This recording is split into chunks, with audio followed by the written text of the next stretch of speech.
Bonjour à tous, bienvenue si vous nous rejoignez. Suite de ce live TV Finance, on continue à décrypter la séance du jour. À Paris, séance teintée de rouge ce matin pour notre CAC 40. Une séance qui pourrait être rythmée entre autres par les market movers du jour. Des market movers identifiés rien que pour le live par Antoine Fraisse-Soulier, Financial Market Analyst chez eToro. Bonjour Antoine, merci d'être avec nous ce matin dans ce live. On va donc mettre fin au suspense sans plus attendre sur les market movers que vous avez identifiés. On commence tout de suite par une valeur qui a la cote en ce moment. Cette valeur, c'est Stellantis. Oui, effectivement, Stellantis qui a été vendredi dernier la plus forte hausse du CAC 40. Qui est une des plus fortes progressions depuis le début de l'année.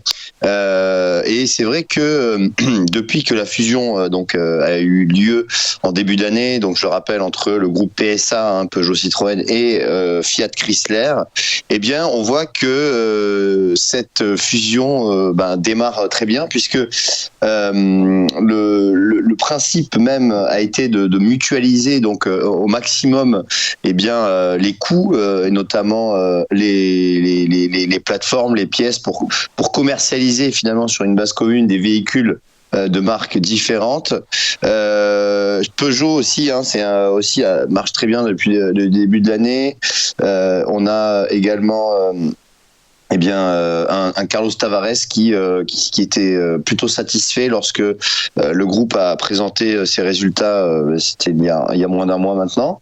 Et lorsqu'on regarde graphiquement l'évolution du titre, on voit que déjà le titre est soutenu par cette oblique haussière en bleu où à chaque fois que les cours viennent s'appuyer sur cette oblique, les cours repartent à la hausse. Et depuis maintenant un mois, on a vraiment une accélération haussière depuis le dépassement des 15,40 € qui était un petit peu un plafond de verre sur le titre. Maintenant, on avait largement dépassé ce niveau. On est aux alentours des 17 €. Bien évidemment, c'est le plus haut annuel et on voit que il y a vraiment une forte accélération sur le titre Stellantis.